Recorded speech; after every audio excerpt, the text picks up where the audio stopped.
We're here live on Conversations with Ethereal Rose and Mauss. Hello. We're going to ask Mauss all about who they are because we've been curious for quite a while now, as a matter of fact. I guess so. That's weird to think about, actually. And the excellent news about Mauss is if you follow Mauss on any social media platforms whatsoever, you will know that Mauss is not afraid to have an opinion, which is something that we love about them. So, all of that being said, Mauss, where are you from? I am born, raised, and still currently live in South Minneapolis, Minnesota.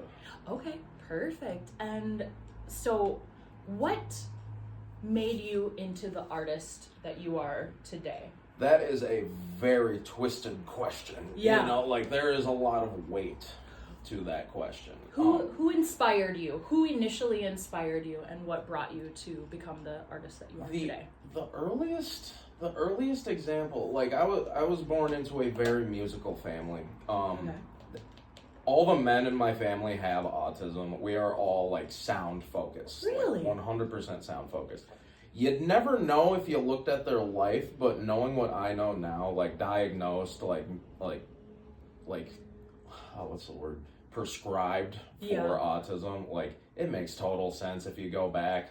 Like, so my father was an audiophile, like horrible man, but an audiophile. Like, Okay. the best of the best in terms of like music gear that you could get. He had the same stereo system that they used in that newer like Texas Cowboys stadium. Okay. It was Wow. like 5,000 watts for our like Wow. 2-bedroom like house in South Minnie. Oh my gosh. And just like the most vintage JBLs you could buy. So like from a very early age, I'm being exposed to all the music that he likes. I have a brother. I'm exposed to all the music he likes. And my brother is the interesting one because he is a scrawny white boy in South Minneapolis running around in the 90s, and by some miracle he ended up enjoying like hip hop. Like I don't know how that happens. Like we lived in basically a suburban neighborhood. So like I'm getting exposed left and right to all of this music. And then I finally got like internet access in 2008, 2009. Like we finally got Wi-Fi. We were behind the curve because we were broke. Okay. And then like the internet was exploding at the time, and I had access to YouTube. So all of a sudden I'm going for whatever CDs I can find and steal to the entire world of the internet. The entire world of music. So were you mostly consuming like music videos on there or concert footage or? It was more deep cut stuff because, you know, like MTV was still showing music at the time.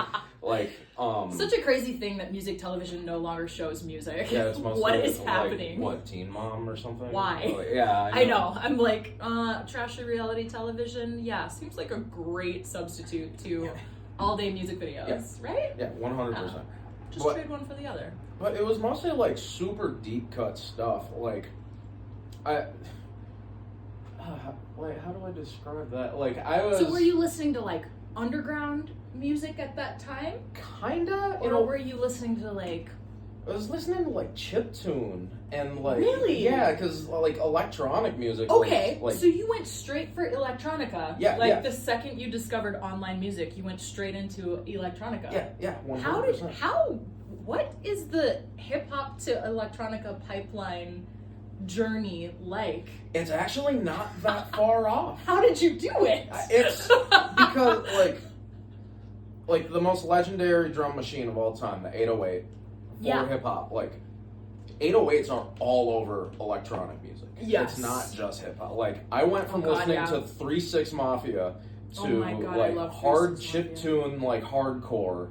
And it was just such a natural progression. Like, also, dubstep was just coming out around that time, too. Yeah. And I am a basshead 100%. Like, everything. Did you listen to Skrillex during that time period? I did. I loved it. I loved it. Because from what I understand, Skrillex started in metal. Yes. And then transitioned over to electronica. And so you can really hear the elements of metal in his music. Like, a lot of his electronic stuff even has, like, what could be easily converted into a guitar solo. Yeah, 100%. You know, like a bass solo, a guitar solo. He very much likes to riff in his music. Yeah, and hardcore started around the same time. If you Okay. listen to modern dubstep now and like modern hardcore now, you'll notice the same kind of like slow, like 1, 2, 3 with like bass and guitar just going crazy. It matches up like perfectly. Yeah. So who's the first artist that you can remember being like, holy shit, this is who I want to be like. I want to create stuff like this person. That is a very, very easy answer. Let's hear it. So Hotline Miami 1 came out in around 2012. That soundtrack was really cool. I had never heard anything like it. It's like the game takes place in like 1994, I believe the first one takes place. Okay. And it's got this like kick-ass like 80s like aerobics dance soundtrack. Okay, like Miami Vice. Type stuff. Exactly. Okay. And that was the whole aesthetic. It was, and at the time it was kind of a novelty. It's like, wow, this game's really cool. What an interesting soundtrack. Like, this is awesome. Okay. The second one came out, and that just blew the lid over. Okay. You really? got, oh my God, yeah. You've got absolute bangers on that soundtrack. You've got Perturbator, Carpenter Brute, you've got Mega Drive, you've got Moon, like you've got all these different artists. And Carpenter Brute is the central most like inspiration for my current sound. Carpenter yes. Brute. Okay, that's incredible. And what did you start creating on? What was your first song? I told myself I've been dinking around in FL Studio for years. I was FL Studio had this weird like learning curve. I still really can't make anything sound good coming out of FL. Okay. I was really trying to find like the software or like something to do it, and I was flipping eggs at the restaurant with my coworker one day. Okay. And he was like, you know what, you need this hardware. Okay. And I was like, well, what can it do? It's like, it's got 4 drum tracks and 2 synth tracks. I think that's all you need to start. And it's a Novation circuit, like the OG Novation circuit. And I'm like, oh, man, I'm broke. Like, you work here too. You know how broke I am. How much is it? And he's like, you can get them used for $200. And I was like, really? I will give that a so? shot. I will give that a shot. So I finally ran to your local music go round. Mm-hmm. No. Yeah, I met a dude in the parking lot of what was then Super America. Yeah. With like $200 cash in my pocket. I had just got my ass beat at work, and I was like, okay, here just you go. dragging ass. Yep. So I go home. I'm living in this tiny household with like 8 other people in Como. Okay. And they've got some speakers in the basement, and I go to like, I won't say the landlord, but like the general, like the person that we would set rent to. Hi, Yeah. MJ, I'm shouting you out. I don't know if you're watching this, but I'm shouting you out. So I asked them like, hey, there's some speakers in the basement. Can I like try this thing? Like, I just bought it. And they're like, yeah, sure. And immediately I'm obsessed with this thing. Okay. Immediately. There are still videos on my Facebook of me playing this thing live. Really? Completely live, like just fucking around basically. Really? Yeah. Like the very first time you tried it out, you actually like live streamed that? Yeah. That's incredible. I believe that is incredibly brave. because I had nothing to lose, you know? Okay, yeah. I was broke. I believe, me and Izzy were together at the time. Hi, Izzy. Izzy! Hi, Izzy. We love you! She's probably watching this, honestly. Yay! Sorry. No, you're good. I'll contain myself. But I get this thing, and it's the way it works out. Like, it's a grid-based performer, so it's, you know how like on drum machines you've got that little line at the bottom, and you can tap in where your notes are. Kind of the same thing, but like smushed. Okay. So you'd hit drum 1, you'd choose what sample you want to play, and then you'd lay it out on the grid. Okay. And that, like, it was so intuitive to use. It was just like, boom, right there. Like, do I need a 4 on the floor beat? Boom, got one. Nice. Hit play and then go. Can you explain why you couldn't, sorry to like go way back to something you already said. Can you explain why you couldn't get the sounds in FL Studio to jive with you? Was it the selection? Because I was using like stock FL9 or 10, whatever was around for Okay. a while. 11, I forget. It just sounded cheap. Okay, was it the sound library? Yeah. Because that's always been my issue with software programs is I kind of like end up dicking around with all the different sounds and like sampling all of my options and then being like, apparently I need to buy a sound pack. And then even then, trying to get everything to sound cohesive with like, well, let's use these drums with this guitar with that. I don't know. And that's... I can't get it to be cohesive. Yeah. Personally. I look back on those times like, oh, you poor sweet summer child, just learn how to mix. Like, Okay. you know, like, Okay. if I had FL now, I'm sure I could put something out that sounds cohesive, and plenty of people do. But after you know, messing around with the circuit for a while, I re-downloaded Ableton. Okay. Because I got a cracked copy. I ain't paying for that shit. Fuck that. Allegedly, for entertainment purposes only. In Minecraft, yeah. Yeah. But yeah, I started playing around with Ableton. Ableton had a much more intuitive workflow. The things that came out of it just sounded better. Okay. And I'm not sure why. That's incredible. Yeah, I'm really not sure. Because I have taken many Ableton courses, and boy, oh boy, whew, the learning curve on that for me. I must just not have the brain that is compatible with it. But I've taken so many Ableton lessons. I've spent stupid amounts of money trying to understand Ableton, and I've finally gotten to the point where I'm like, well, I guess we won't be using Ableton. Yeah, I get it. I guess we won't be using it. Once money started coming in for me, like I bought different pieces of gear. What has worked has stayed with me. What hasn't worked has gone out.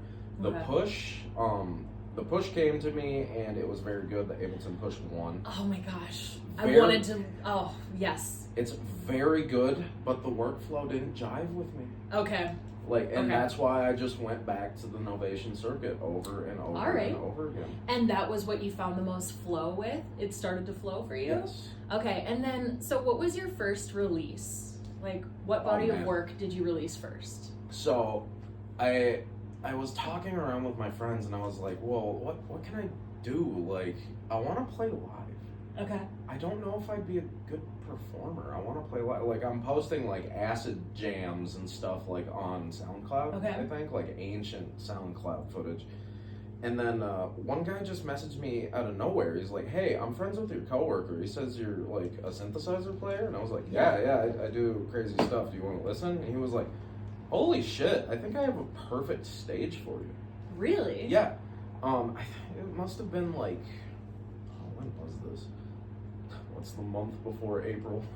March. March. No, that's okay. It was in like March of 2019, I want to say. And it was at, what was it called before the Nomad Pub? Oh my gosh. Part Wolf. Wow. So I got the fact that you can remember that. Yeah. Yes. So I got a midday show at Part Wolf. Okay. And like a couple of people were there. It was like 6 people. And I just do this 45-minute set of like some crazy acid jams. Okay. Like I've got 4 drum tracks and 2 synth tracks. Okay. I've got, I think I had one for chords and then one for this crazy 303 bass. Yeah. And I just killed it. Like, it was super simple at the time. It was just a couple of loops, but like there are knobs on the circuit that you can tweak while you play. Okay. And I hop off that stage, sweaty as shit. It was like 70 degrees outside, so it was like 95 in there on stage. Okay. And I hop off stage, and everyone's just like, what the fuck was that? And then I go, this is a Novation circuit. It runs on batteries. And they're like, you did that shit on batteries? You didn't have to plug in? That's incredible. What? That's incredible. And the organizer, Paul, I love Paul. Paul, I'll send this to you. He was like, yo, I see something here. I'm going to keep you in my back pocket forever. Yeah. Because you introduced everyone to a genre that day. Mm-hmm. And that's the thing with electronic music. I mean, the amount of subgenres is endless. Yeah. absolutely endless. I mean, every time I think that I know what all the subgenres are, somebody else comes to me and they're like, oh yeah, I do this. And I'm like, what the heck is that? Yeah. So it's like, and even when I'm going through Beatport, like selecting songs for DJing, and I'm like going through the genres and subgenres and all of the like Beatport staff picks especially, I'm like, what the hell is this? And how is there no end to the amount of subgenres in electronic music? So you probably, blew their mind in that way, because they've probably never even come close to touching that genre ever before in their entire life. 100%. So you blew their whole world wide open. It's, certain rooms I have such a hard time playing. It's interesting. Every time I've been to, this is gonna sound so stupid. No. This is gonna sound so stupid. Every time I've been to the Nomad, I've been like, you know what? I fucking hate drum sets. Yeah. Oh, me too. I hate drum sets. And it's so weird, because that was my segue into electronic music, is I was playing with metal bands, like metal and grunge and punk and subgenres of that.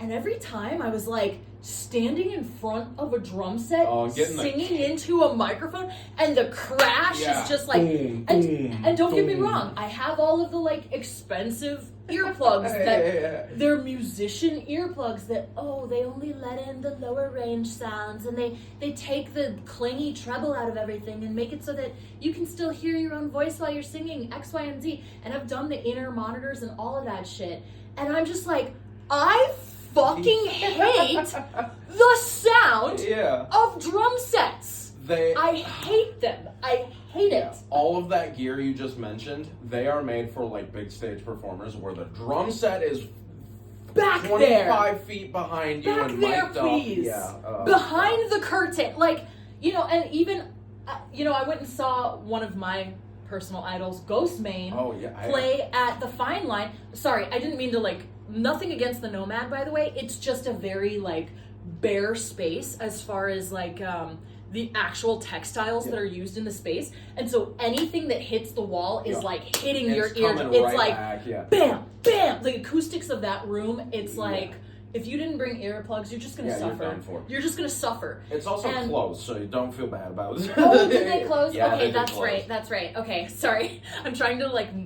One of my rules of my show is I'm trying really hard not to talk shit, and like, and if I do need to talk shit, I'm trying to speak in generalities and not name names. Well, closed venues are open for discussion. The Nomad was fun. Fun, but the acoustics of that fucking room. Oh my god, ouch, ouch, ouch. But I went to see Ghostmane play at the Fine Line, and one of the things he did, which, by the way, like, his live show was so fucking different than I expected it to be. It is incredible, but he dresses kind of in a Marilyn Manson type way, which for some reason I wasn't expecting.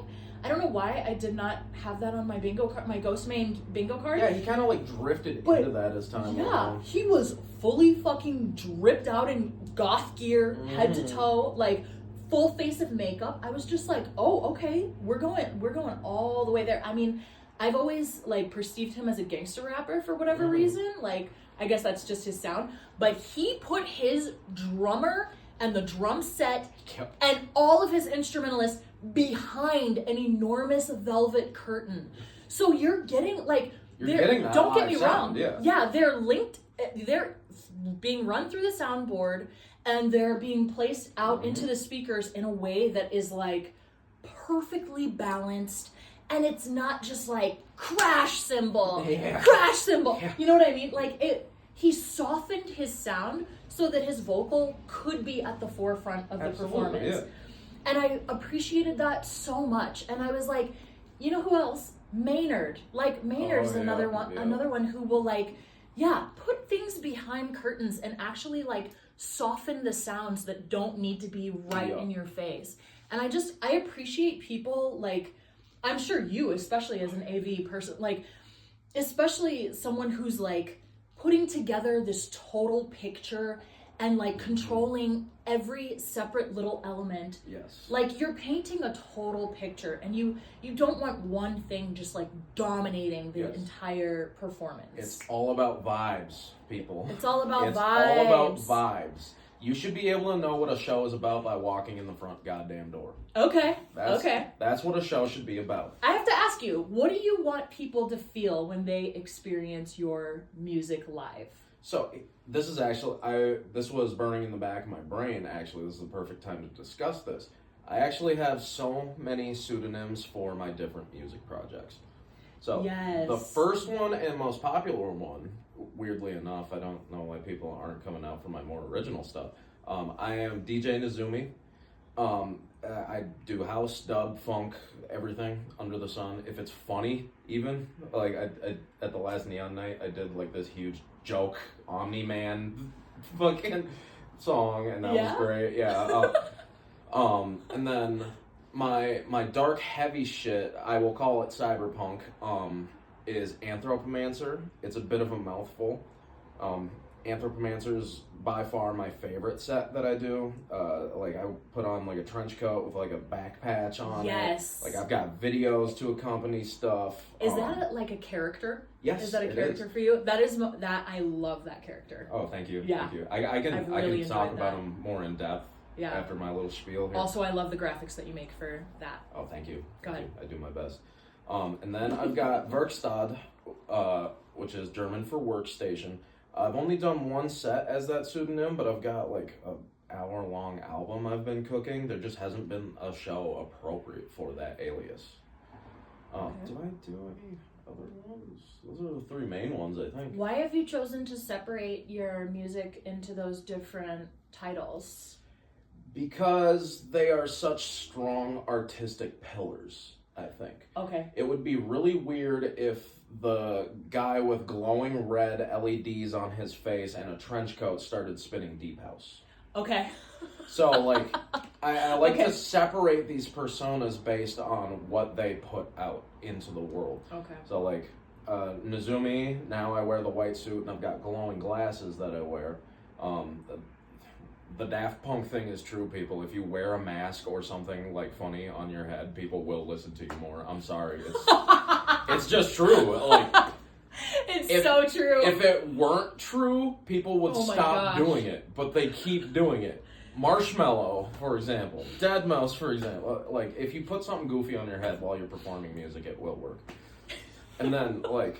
That is the number one piece of advice that I have received as someone who makes music. Yeah. My friend Jace, she's told me so many times, over and over again, she's like, you need a consistent character. Yeah. Be the character. She even told me, like, down to my hair. She was like, be consistent with your hairstyle even. Like, they can't separate you from these different looks. Exactly. You know what I mean? So make it consistent. What people will say, they'll go to your show as your character, and then they'll come out. They'll talk to their friends, like, hey, where were you last night? I was at this show and yada yada, and I saw this person with, like, glowing fucking shit on his face, and, like, his trench coat glows in the dark. Like, that was pretty cool. So then they're like, oh, I want to go see that. I want to see that. So if I show up without the trench coat one day, they're like, oh, man, where's the trench coat? Like, But what do you... Okay, so do you have a separate answer for each of these characters as far as what you want people to feel when they're experiencing your music? I believe I do, yes. Not so much for Werkstatt because, like I said, only, like, one show as Werkstatt. Okay. But, like...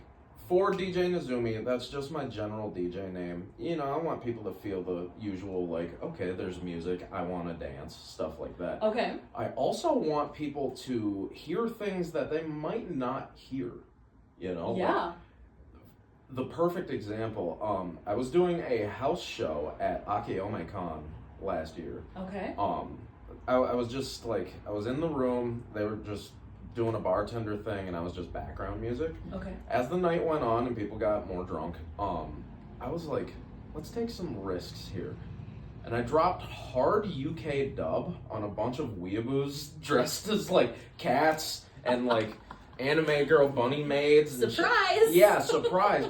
And the whole room started jumping. Really? The whole That's room. incredible. It was incredible, and it was unexpected. So, like, that's kind of what I want Nuzumi to be. I want like the head snap moment of, like, hey yo, whoa, yeah, hey yo. And also, I think people, like, depend on musicians to be at the leading at the leading edge of what they want to introduce into the culture next too. Like, I think we're kind of leaders in that way. In a way, not to pat us on the back or anything like that, but I think we're kind of the ringleaders when it comes to that, because it's like, yes, let me put you on game to like this new stuff that's like blowing my mind, you know? It kind of helps lead the culture of music. So what's your ultimate vision for your music? What would, like, in an ideal world, what are you striving towards? Oh, man. As an artist? I want more guerrilla venues. I want more people to do more things. Like, I want that old school Detroit shit, you know? It's like, hey, my buddy bribed the police. They're not gonna come tonight. I got a buddy who's got a generator. He's gonna drag it in here. Like, we got cable for it. Like, I'm setting up this gigantic sound system in this warehouse. Oh my gosh. No one's gonna fuck with it. Like, we got people patrolling the crowds for security. We got people handing out water. That's what I want. You have me thinking about Straight Outta Compton. And when I saw that in theaters, I was like, I had no idea they went through so much to bring us this music. That's music history right there. Yeah. That is a fantastic movie, by the way. I love that movie. And the fact that so much music has had to be driven underground in order to like get its start in the rave scene and all of that too, because of, you know, because it doesn't always jive with legal activities. Of course. But at the same time, I feel like it's always like part of the culture. It's built in as it kind of has to be. Yeah. It kind of has to be, because it's a counterculture to begin with. Yeah. Like in no other world could you show up with your tits out, like harness on, like big boots, like, and have everyone just go, hell yeah, you know, like, come on in. Yeah. Like, nowhere else in the world. And that's why I like rave culture so much. Okay. And so, like, what are the biggest roadblocks for you so far in, like, achieving your ultimate vision that you have for your music? What's standing in your way? Well, the obvious one is money.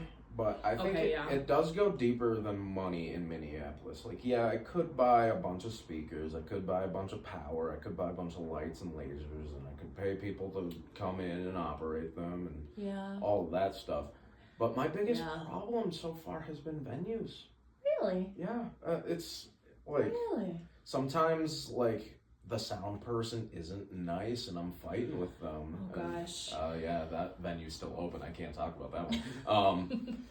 But like sometimes it's just like, hey, we've got a noise ordinance that we can't be loud. It's, well, why are you hosting live music? And then, oh my gosh, that one drives me absolutely batshit crazy. I'm not going to name the venue. I am going to say that it's on the West Bank. I'm not going to say anything further than that. I know. Oh my gosh, if you are playing the music at like radio in the corner levels, why am I on a stage right now? I'm so confused. Sorry, go ahead. No, we're good. And little rant. Like, you run into those problems of these venues. Like, sometimes it's like no one shows up. Like, we promoted the shit out of this. We put it on Facebook. We got a bunch of hits on Facebook. And just didn't work out.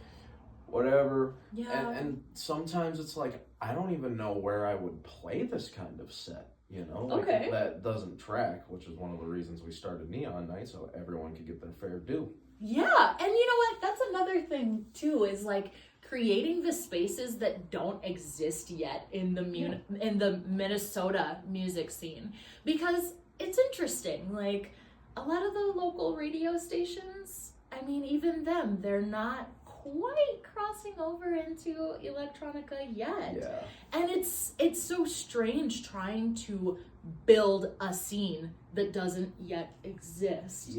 And you know, all the guerrilla marketing that kind of has to happen in order for that to go down. I mean, knowing marketing is such a, it's such a niche thing. I really feel like if I come into some money with music at any point, that is the first thing I'm hiring out. Marketer. Somebody who really knows how to draw attention to something and how to really streamline the marketing so that you get specifically who you want.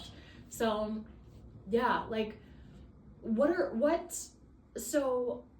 the other ways that you think it could be improved? I mean, what what does the electronica music scene need that it's not getting right now? Attention, funding, like, I don't know, what's the move? How do we get Minnesota's electronica scene especially to no longer be like flyover country? Right.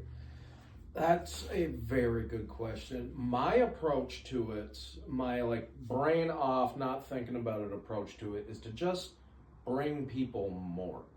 I want, like, I bought this funky little light that spits out lasers and it's got like a disco ball inside of it. Corny by any other measure. But I also bought a hazer. It's a slow fog machine. The fog doesn't just dissipate after it comes out of the machine, hangs in the air. That's how you're able to see laser beams as they cross to their destination. That's a huge improvement right there. Creating atmosphere. People walk in, they see lights hanging in the air. Like, you are so right. Some of the venues that we perform at do have moving headlights. So you will see like slow beams crossing up and reacting to the music, and they go, "Wow, I paid $16 for this. This is dope." Yeah, creating that light show, creating that environment that creates exactly what you said. It's all about vibes. Creates that vibe. It's all about vibes. I do think Minneapolis has a greater problem though in exposure. I don't know what it is about this city. I think it has to do with being, Prince's town. Like, hard to be a music icon in Prince's town, I'm gonna tell you that. Okay. Because I also go to very, very large, like EDM events at, I think I can name this one because I had no problems with this venue. Armory. Armory is fantastic. They do. I was just there. Yeah, it's great. Armory does very good EDM shows. They really do. And they draw huge crowds as well. And I'm not sure why we can't capture that crowd for smaller events. I think it has something to do with, like, it can't be cost because those fucking tickets are expensive as shit. Yeah. But, like, it has to do with some community aspect, I think. Somebody who is running sim shows needs to let us take them out to lunch and pick their brain. I would love that. We know what the hell to do. I've been trying to connect with them so long. If you're watching this, please talk to me, please. In fact, it's kind of funny because whatever. I'm like a total brainiac when it comes to. I just listen to thought leaders online like all the time on YouTube because I'm like, well, rich people know something that I don't, so I'm just gonna fucking listen to them until I understand these formulas. And it's so interesting. One of the main things that I hear them say is they're like, you probably know who is successful in the area you want to be successful in, and you've never offered to take them to lunch and ask them to give you advice on how to start building this business and like what the first steps were that they took and all of that stuff. And I've been watching this sim shows guy lately. Yeah. I've been watching all of his social media, and he takes tickets to the next big show that's coming up. He takes them to Mall of America and all of these different like public places, and he'll hide it behind a sign somewhere. And he's like, somebody's gonna find these tickets. Who's it gonna be? Like he like gamifies, scoring tickets to these shows, and like it really accrues a ton of interest. That is just fantastic promotion. It is. Like, it's so engaging, and everybody wants to like go on a scavenger hunt for like concert tickets to a show that they already want to go to. That's like, whatever, kind of above their price range, or in a range where they're like, yeah, I'd definitely rather score those tickets than have to buy them.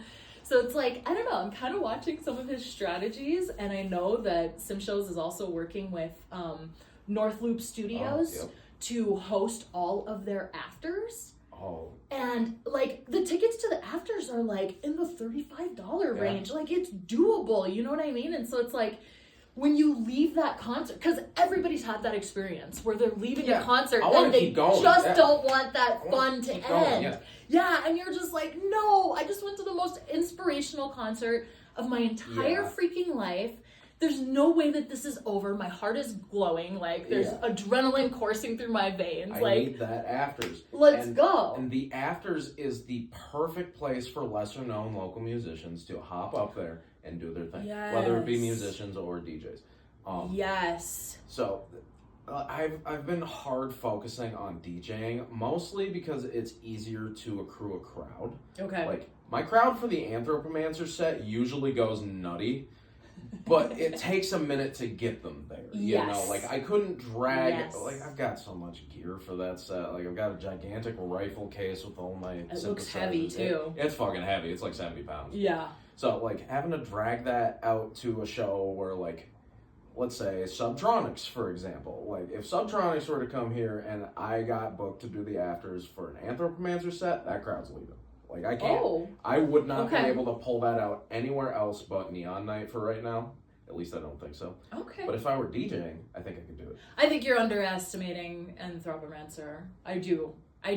Because it's the perfect build. Yeah. Anyone who loves synthwave knows that, like, it takes time. It takes time to, like, really start, like, get yourself on that rhythm. But once you're there, it's like you are locked in. Yeah. Like, I love some of the more, like, I love how dynamic Anthropomancer is, too. Like, I love how there are clear, like, crescendos in the music. There's clear moments where it's like you almost become this, like, orchestral conductor of the music. I'm glad someone noticed that, because that is actually the entire point of that set. Yeah. So I went into it with the ethos of, like, a video game music designer. Okay. And I actually applied at VGMCon, but they denied me, so Aww. Next time, guys. Come on, VGMCon. I know, right? But that was the entire point. Like, I want there to be a journey that the main character, the trenchcoat guy, like, I want that to be his journey. Like, it's different parts, it's different levels of the video game, you know? Like, and that's how I wrote it. Wow. There are leitmotifs in it as well. I actually thank Undertale by Toby Fox for, like, inspiring that kind of writing. So, like, you'll hear this little tune, like, you'll hear just, like, a single little lead rhythm. Yeah. But then I'll use it in another song, but I'll fuck with it a little bit. Like, suddenly it's in a minor key. Okay. Suddenly it's in a minor second key. Sometimes it's in Phrygian. Like, people go crazy for key changes. Yes. It's stuff like that. Yep. Like, that's how I draw that in. So thank you for noticing. Absolutely. So what do you think people don't understand about you? And what do you think people don't understand about your music? Ooh, that's a tough one. Now we're digging into the emotions. Don't people understand about me? I'm very task focused. Okay. I'm very like I'm on the job. You know, like, especially if I'm performing, especially like even sometimes when I'm, like, on the way here, I was like, let's go, like, headphones on, like, boom. Can I just say that musicians showing up on time for something is something that never, ever happens. Like, when I say a time, I fully expect you to arrive 30 to 45 minutes after that time. Mauss here showed up 15 minutes early on the dot, like a freaking Marine. Punctuality is very important. I was shocked. So, I saw my phone ringing and I went to the window and I'm like, no way. No way. I saw your face through the window. You're like, I was like, what? I was like, that's gotta be Amazon, because there's no freaking way that this is a music artist 15 minutes early to an interview. Like, there's no chance. I do try my best. Zero chance. There are two things with that, actually. there is some backstory to why I'm always early. Please, do tell. A very militaristic family growing up. Really? Very military. Really? Yes. If on time is early, or what is that saying? Early is on time, on time is late, late means you're fired. Okay. Well, then I'm definitely fired, because I have shown up so stinking late to some of the Neon Night shows. I feel so bad. The thing is, Neon Night's kind of a fuck it affair anyway, so it's like, even if you show up late, like, I'm always having a crisis over my hair and what I'm wearing. Yeah, I get it. That's it. That's all it is. I understand. I'm like, I'm bloated. Fuck it. Maybe I shouldn't go. Yeah, well, I get that. It's stupid. But yeah. Yeah, the second thing with that is, the more time I have to, like, psych myself out because I have horrible social anxiety. I don't even know how I'm doing this right now, but I think I'm pulling it off. Yeah, right? yeah, I'm not picking up on that on your anxiety at all. But like, I have horrible social anxiety. And it's gotten easier over the years with performing, but like that first show, I believe you were on that first show, like that first Neon night that we did. Yeah.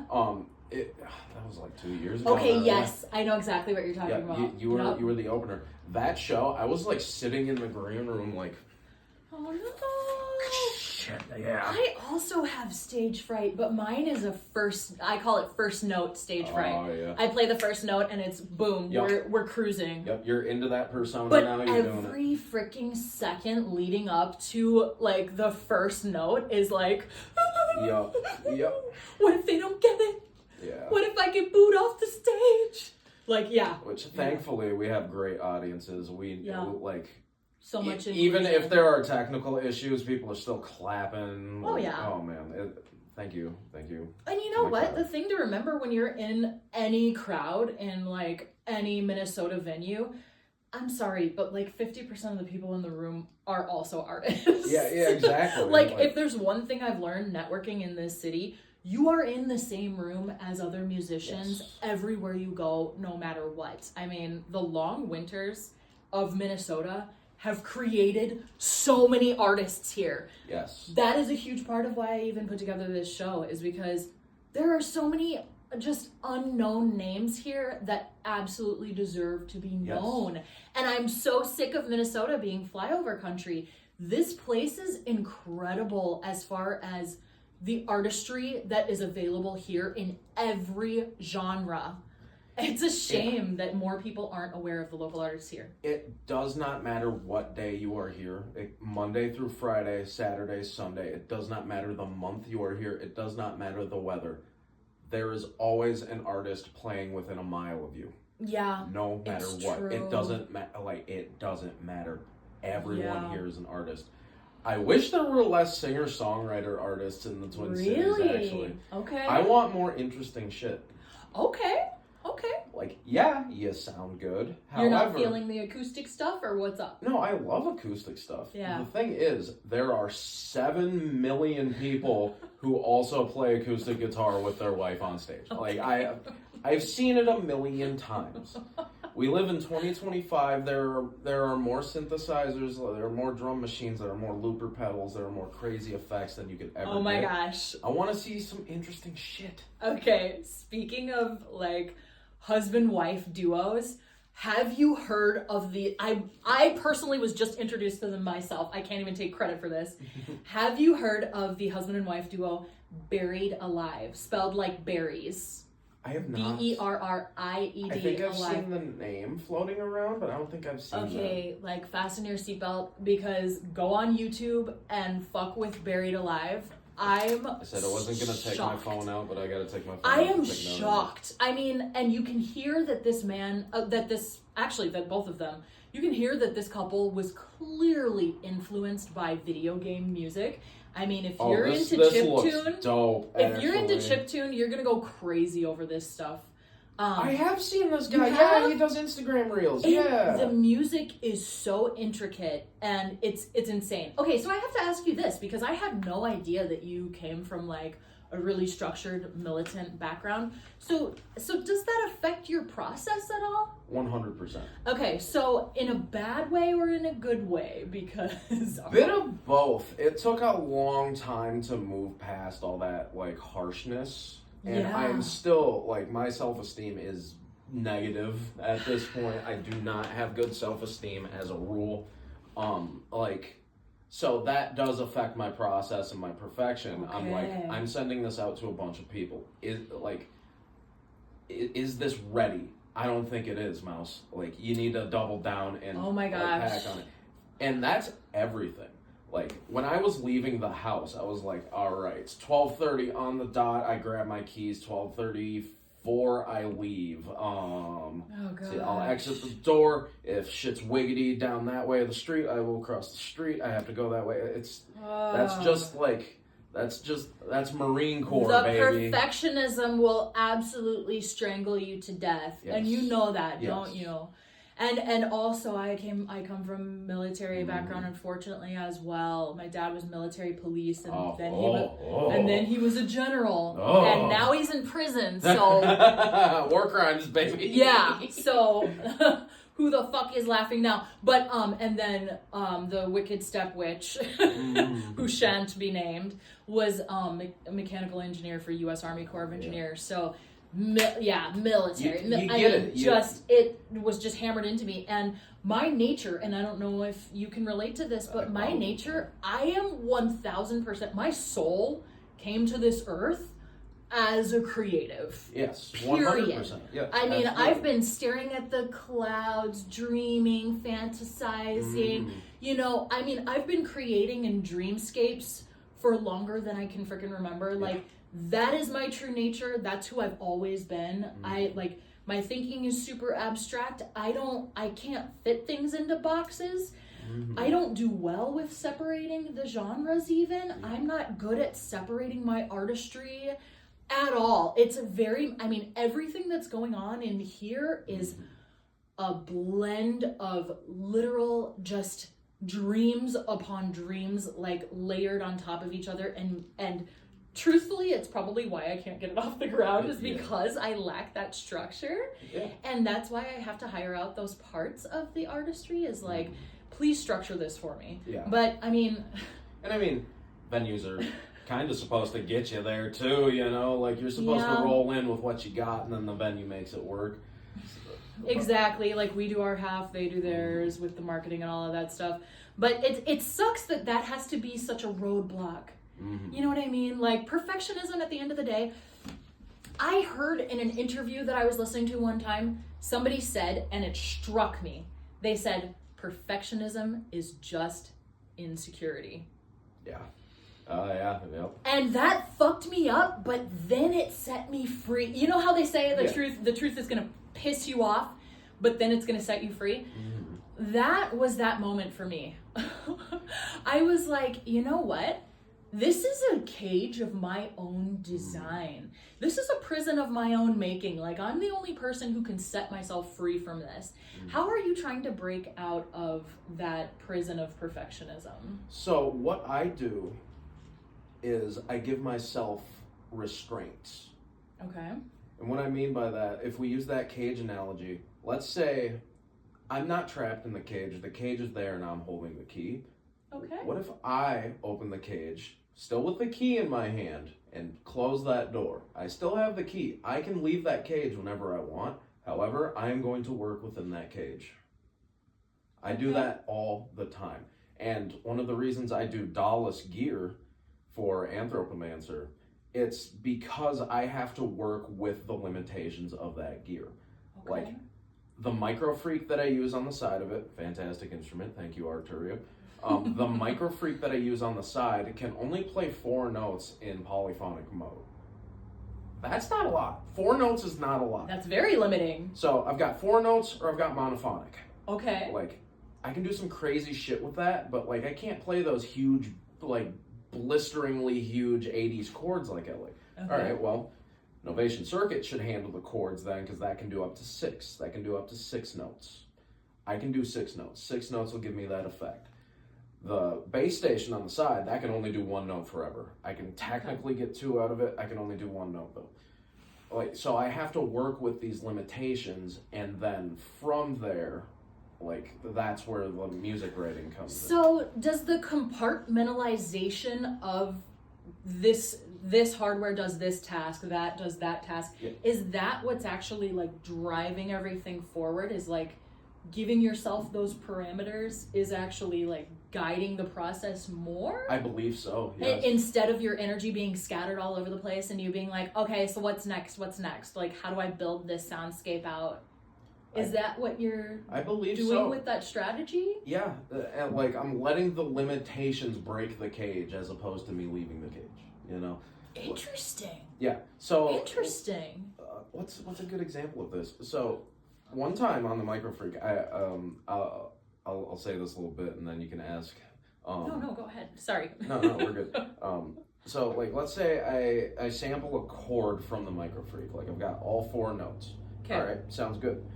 I'll sample that and throw it right back in, and then I'll stack it even more, and then I'll sample it, throw it right back in. Like, yeah, it sucks. I wish I could just play more notes, but I can get that effect with a little bit of work. So what is the, like, first step in your process? And I mean, like, the step before the first step. I mean, are you dreaming up entire songs on your own first and then figuring out how to channel them through these devices?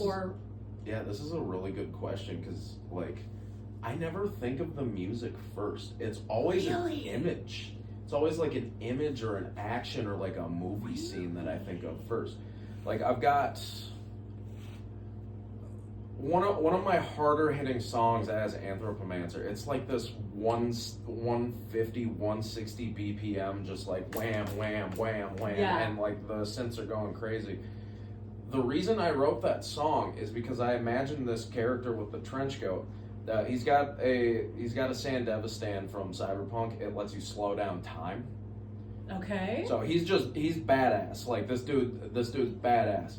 And then he's got a bunch of these, like, cyberpunk police coming at him down a hallway. Okay. So I was like, I need a fucking theme for him shredding these guys to bits, you know? And that's where that music comes from. Okay. That makes so much more sense now. Yeah. That makes so much more sense now. You're condensing the powers that this character contains into a soundscape. Yes.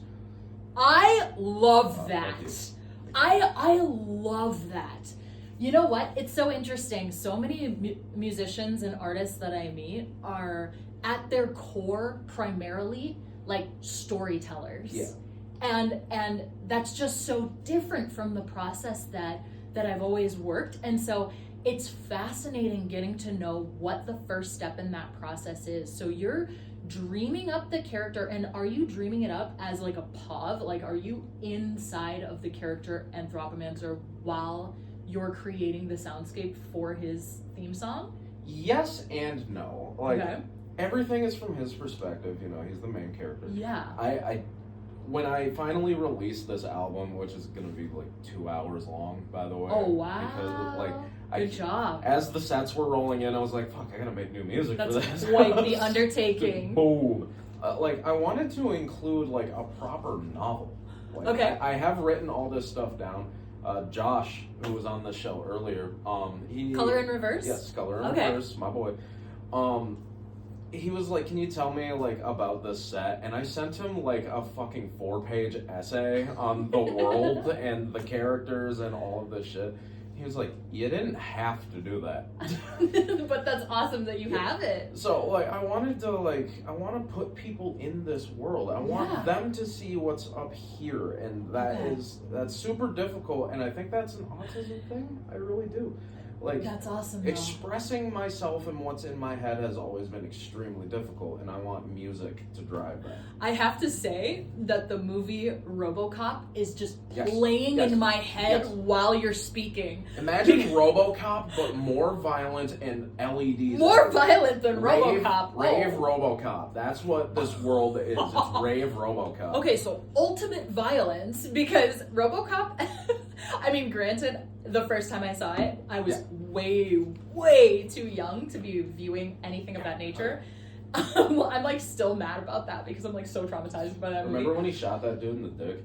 I must have blocked that one out. Oh my God. I'm really good at blocking out things that are too much.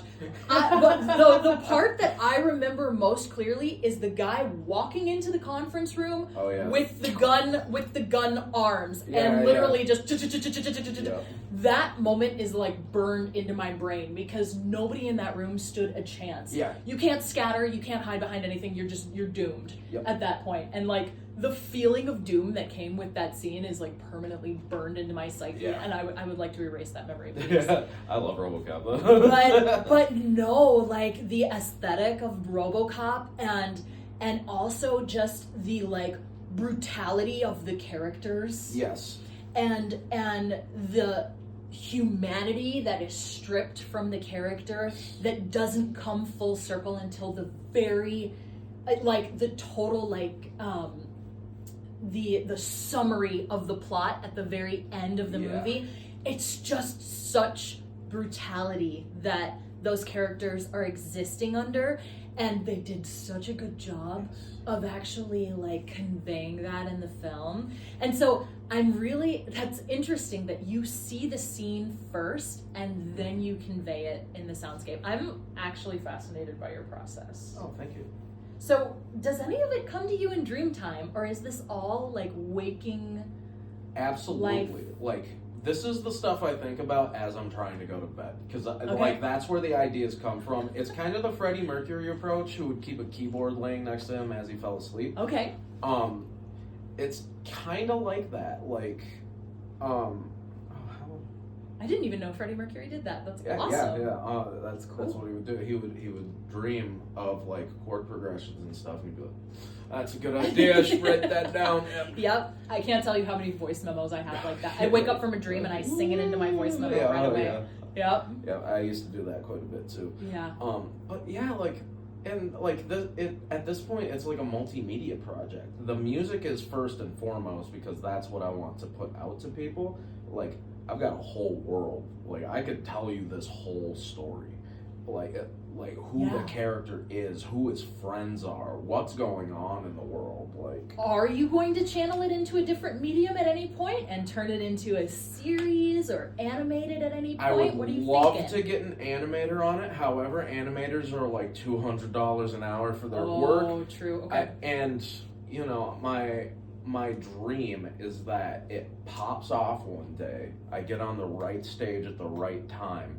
And then suddenly people want to make fan art. People want to make fan animation. Don't forget that with AI, you can you can take these storylines, plug it in, and have it produced for you even. Yes. And for a while there, like for a good while, generative AI was used quite heavily for both my marketing and like all of the references. Like I could show you like so much AI footage of this character, of the world that he lives in.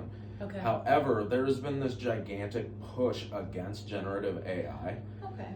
And like yeah, I don't like giving a corporation like all of this stuff just to spit out slop and stuff like that. I do hand edit every AI piece that comes back to me. Okay.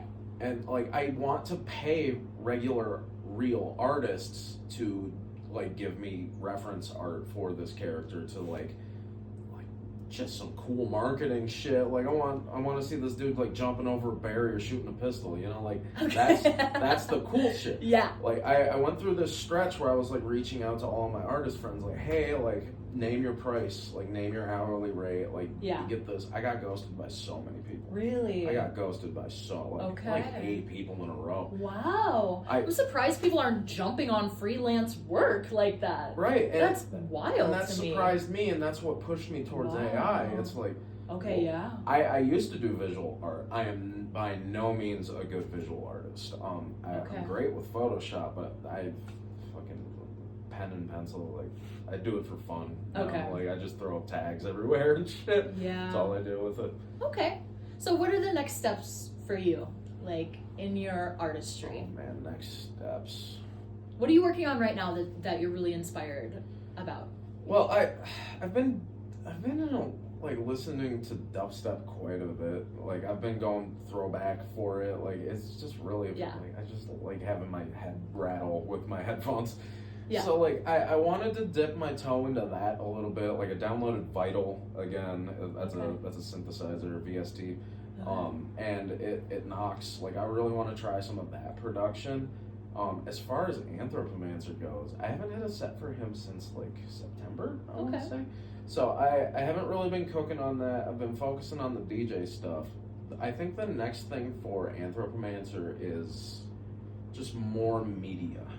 Okay. Just more media. Either getting that album out, doing like a big album release party, something. That'd be fun. Something more, you know? Like, you see these huge EDM shows, lasers go crazy, visuals go crazy, visuals are reacting to the music. Like, that's what I want, but for a different type of electronic music, you know?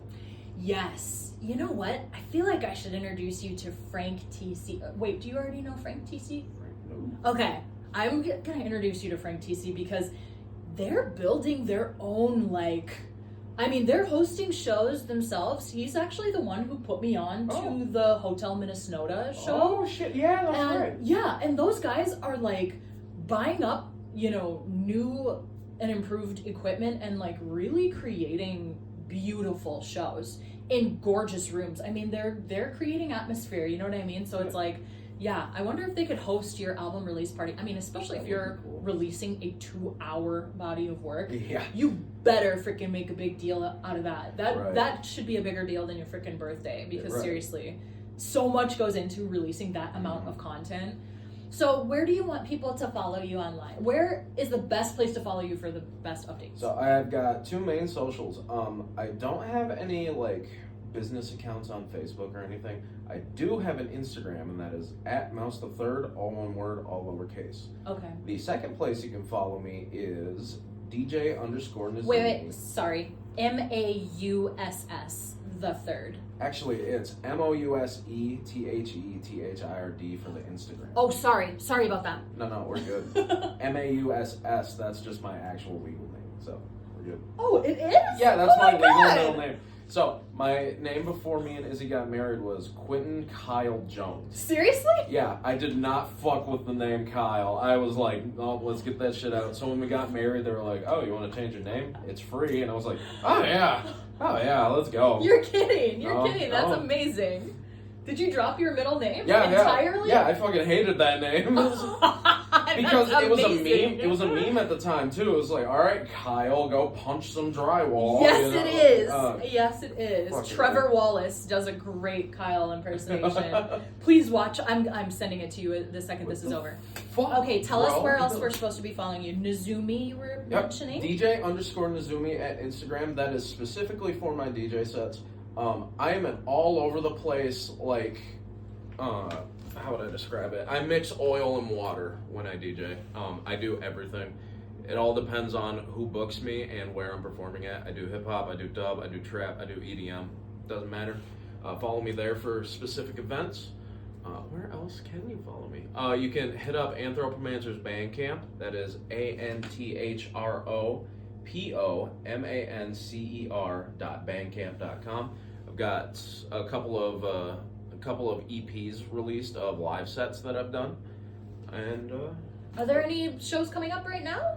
not currently. Okay, I not don't yet. have anything on the books. However, Neon Night, which is my primary establishment, we do shows every 3rd Friday of the month. I think Josh so. always has to correct me on that one. Color in reverse. Yeah, every 3rd Friday of the month. We do something different every time. There will be pop-ups. Please go follow them at Neon Night Twin Cities. I love that Neon Night does theme nights. Yeah. I love that, because then you can actually get dressed up and like get into the vibe, like really get into it, and bring all your friends too. Okay, perfect. Thank you so much. This was fun. Yeah, thank you for having me. Absolutely. I freaking loved it. Oh my I god. loved it too. That went well. Yeah, that was a good one. Yay! We did it. Oh yeah. I feel good about that. That was a good one.